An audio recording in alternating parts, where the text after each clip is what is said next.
One sentence from my adopted sister was all it took to have me locked away in a psychiatric hospital. 5 years later, my husband finally came to take me home. The moment I got into the car, I saw my adopted sister, Beryl, sitting comfortably in the passenger seat. She looked at me with watery eyes and spoke in a trembling voice.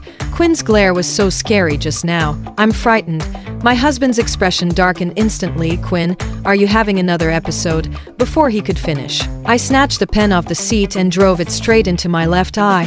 The pen disappeared into my eye socket. Blood and vitreous fluid streamed down my face, but I only grinned wider, as though I couldn't feel a thing. After leaving the hospital, we returned home. The second we stepped through the front door, Beryl deliberately threw herself onto the floor.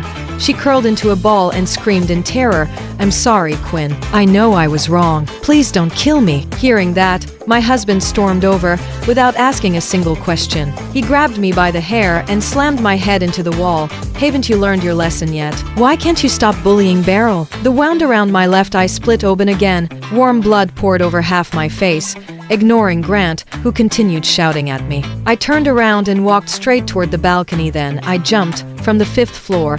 An exposed steel rebar shot through my kidney. The impact shattered my leg, white bone ripping through flesh. I lay motionless in a pool of blood and mangled flesh, staring blankly at the two figures leaning over the balcony above. Just then, my parents came home from work. The moment they saw my twisted body lying below, both of them rolled their eyes back and collapsed on the spot. Ding, pain value, 40%. An additional 80% pain value is required before the host may travel to the next world. Please keep up the good work. I woke up on the morning of the 3rd day after the doctors pulled me back from death. The first thing I saw when I opened my eyes was my husband, Grant, kissing my adopted sister. The moment Beryl noticed I was awake, she hurriedly pushed him away and put on an innocent expression. Quinn, don't misunderstand. Grant was only helping me check whether there was something in my eye. Grant didn't look the least bit guilty. Instead, he frowned at me. Stop assuming the worst. Not everyone is as twisted as you. I simply looked at them in silence. A moment later, the ward door swung open. My mother walked in. The instant she saw me, she rolled her eyes. What a walking disaster. You nearly scared me to death the second you came back. If you really wanted to die, why didn't you finish the job? Who were you trying to impress by jumping off a building? Ding, malice detected from target. Mother, pain value collection condition satisfied. I blinked. I hadn't expected another opportunity to collect pain value so soon. I had been bound to the system 3 years earlier. Back then, Beryl framed me, and I was forcibly committed to a psychiatric hospital.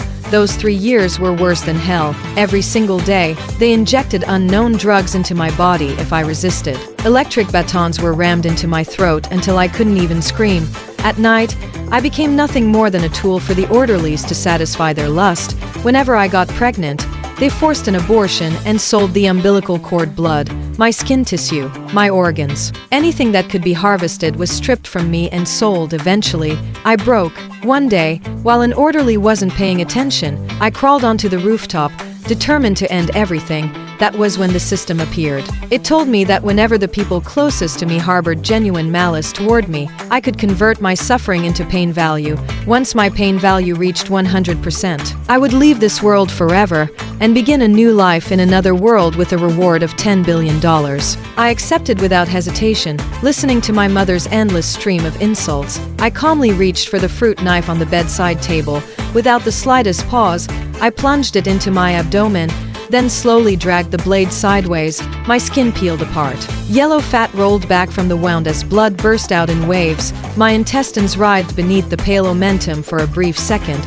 Before the wound tore completely open, loops of intestine spilled from my abdomen and slid onto the bed. Ah! Beryl's blood-curdling scream echoed through the hospital room. At the same time, the system's mechanical voice rang out again. Ding, pain value, 60. Host has entered a critical state, protection mode activated. When I opened my eyes again, the pain was so overwhelming that my vision blurred white. My daughter, how are you feeling? Even if you're hurting inside, you can't do something like this to yourself. I struggled to lift my eyelid. My father was sitting beside the bed, tears streaming down his face. I gave him a weak smile and gently shook my head. I'm okay, Dad. I'll listen to Mom from now on. The words had barely left my mouth when my mother's sharp voice cut through the room. Listen to me. Is that what you call listening? She snapped, She's obviously trying to force me into my grave. She keeps hurting herself just to get everyone's attention, and who ends up paying the medical bills? Me. She's nothing but an ungrateful animal. My father's eyes instantly reddened with rage. Shut up, he roared. She's almost dead. And you still think she's putting on an act? My mother froze for a moment, unable to answer. Beryl immediately stepped forward, wrapping her arms around Mom with tear-filled eyes. Dad, Mom, I'm sorry. This is all my fault. I shouldn't have upset Quinn. I'll leave right now.